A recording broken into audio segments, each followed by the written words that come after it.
Olá pessoal do oitavo ano, tudo bem? É um prazer estar com vocês novamente. Vamos gravar uma aula dessa semana sobre o PET 3, né? Nossa temática é o que é uma ordem mundial, né? Para a gente entender um pouco melhor sobre as grandes potências mundiais. Bem, já começo com uma pergunta, né? O que é uma ordem mundial? O conceito de ordem mundial refere-se ao equilíbrio internacional de poder, envolver as grandes potências com suas áreas de influências e disputas comerciais, econômicas, políticas, diplomáticas e culturais entre os estados ou países.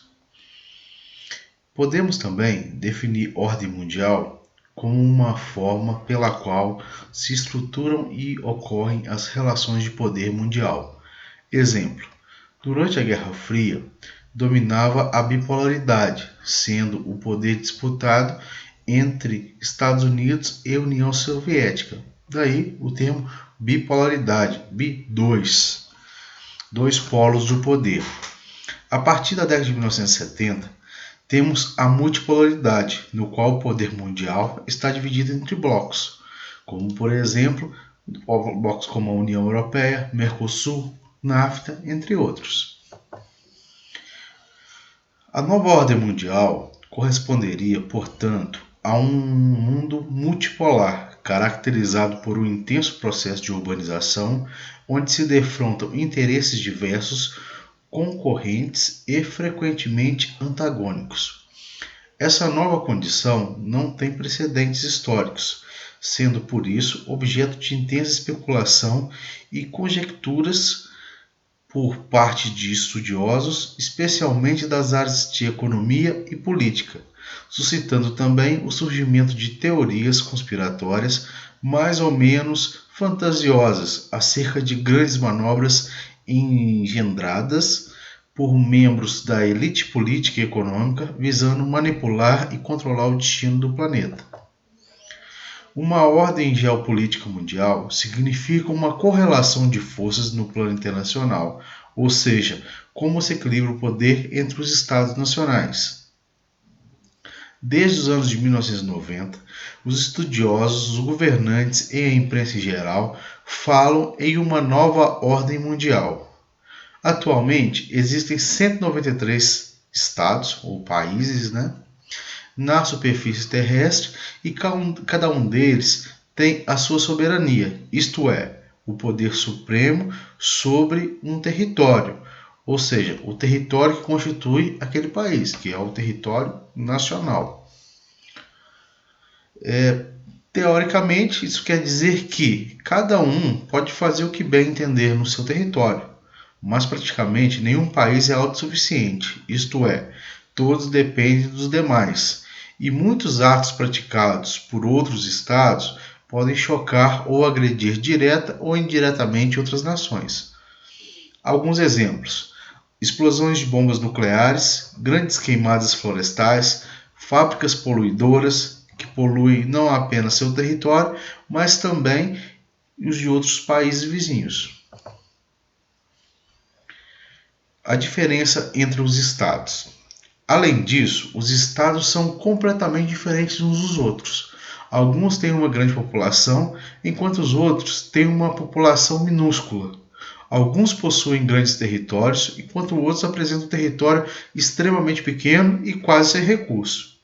Alguns estados têm uma economia e um poderio militar forte, enquanto dezenas de outros não têm economias frágeis, Isso significa que existe uma hierarquia de estados, com alguns muito poderosos, chamados as grandes potências, e essa hierarquia, com alinhamento nos estados mais frágeis, com os mais fortes, que constitui uma nova ordem mundial. Uma situação básica aqui. Uma ordem mundial sempre é dinâmica, pois, mesmo que durante um século ou mais, com o passar do tempo, vão ocorrer mudanças que podem transformar toda a figuração de poder internacional.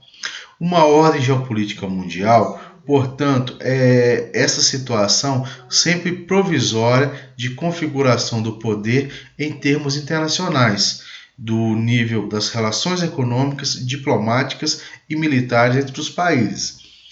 Normalmente se define uma ordem mundial pela presença de uma ou mais grandes potências mundiais.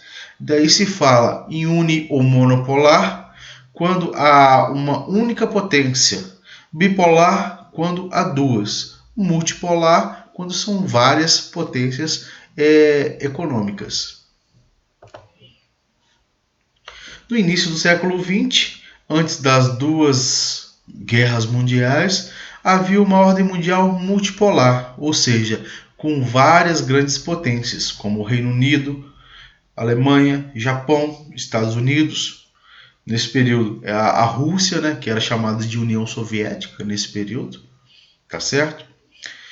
Esses estados disputavam a hegemonia internacional, porém com certo equilíbrio. A partir de 1945, após o fim da Segunda Guerra Mundial, essa ordem mundial multipolar desmoronou completamente. Os impérios coloniais das potências europeias pouco a pouco ruíram, ocorreram a descolonização das nações africanas e asiáticas e nasceu uma nova ordem mundial, a bipolar. Bem, vamos ressaltar para a gente entender um pouco melhor os efeitos causados pela Segunda Guerra Mundial. Os países europeus, principalmente Alemanha, França, Reino Unido, sofreram perdas enormes com a guerra. O Japão também ficou arrasado em 1945, pois foi o único país do mundo a sentir os efeitos da recém-inventada bomba atômica lançada pelos Estados Unidos. Lembrando que os Estados Unidos lançou duas bombas lá, né? Que seria a Little Boy e a Fat Man.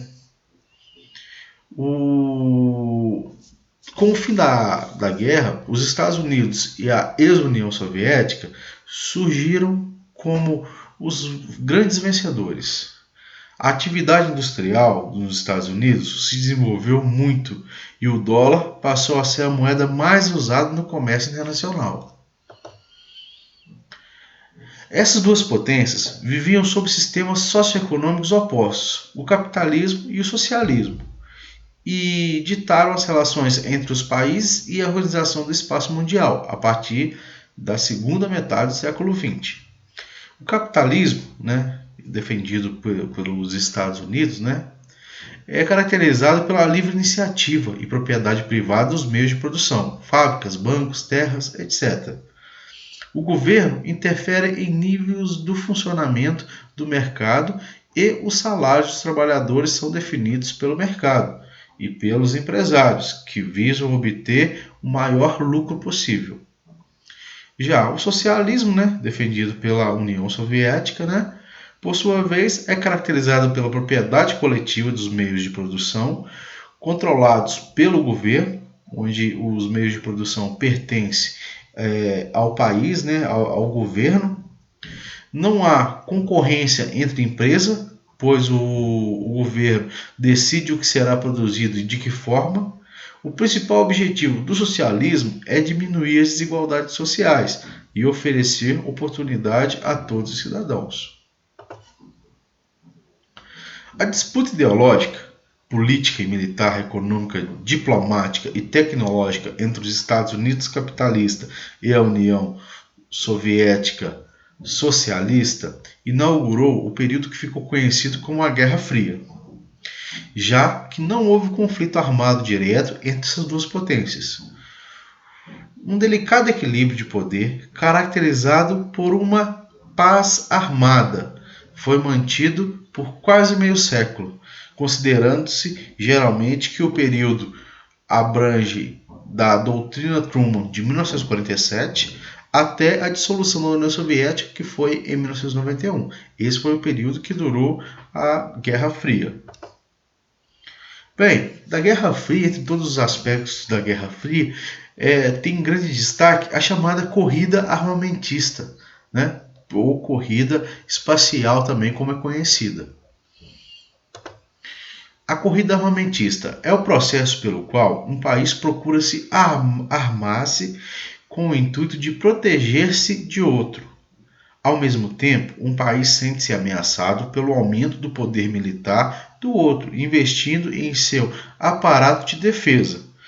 Com isso, surge o círculo vicioso, no qual ambos os países se armam, ou pode ser o processo no qual um país fabrica armas em meio a tempos de guerra para vender ou para o próprio uso. Porém, não precisa investir necessariamente em armas.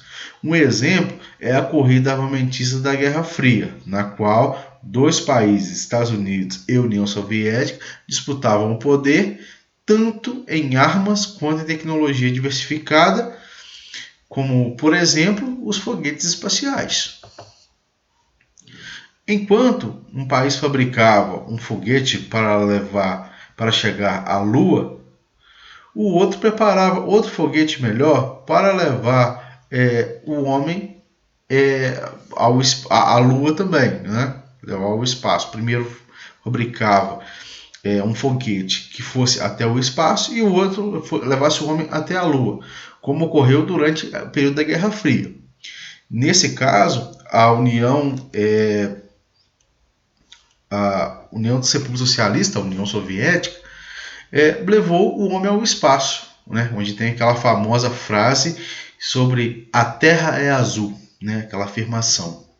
E, por fim, os Estados Unidos conseguiu levar o homem ao espaço e tem aquela grande frase lá, né? Um grande passo da humanidade e tal, onde o homem coloca uma bandeira, né, dos Estados Unidos, o astronauta coloca uma bandeira dos Estados Unidos na Lua, né, e marca e tira uma foto da sua pegada, que ele chegou até a Lua. A corrida armamentista implicava também uma estratégia de dominação, em que as alianças regionais e a instalação de bases militares eram de extrema importância. Os exércitos de ambos os lados possuíam centenas de soldados, armas convencionais, armas mortais, mísseis de todos os tipos, inclusive nucleares, que estavam permanentemente apontados para o inimigo, com o objetivo de atingir o alvo a partir de curtas distâncias. Por fim, né, teve o fim da Guerra Fria, né? Foi um período que ocorreu grandes evoluções aí em todos os ramos de tecnologia bélica, como também do homem no espaço, né? Essa competição insana duraria décadas, somente terminado de fato com a assinatura do Tratado de Redução de Armas Estratégicas, né? O START, como é chamado, né?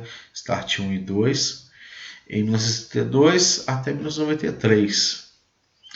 Eles previam a extinção gradual dos arsenais dos Estados Unidos e de países integrantes da ex-União Soviética, né?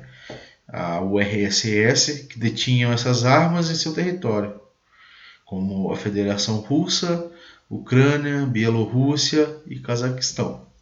Outro tratado relacionado às armas nucleares foi o Tratado para a Proibição Completa de Testes Nucleares, o CTBT, data de criação 1996. Para entrar em vigor, necessita da ratificação de todos os 44 países com capacidade conhecida de produzir armas nucleares. Bem, pessoal, essa aí foi a nossa primeira aula, né, do PET 3. Espero que tenham gostado, onde nós aprendemos sobre a ordem mundial, né, a polaridade, nova ordem mundial, a bipolaridade, a unipolaridade, a multipolaridade, ficou definido aí, né, de acordo com o número de países que são considerados grandes potências e são polos de poder mundial. Um abraço, até a próxima.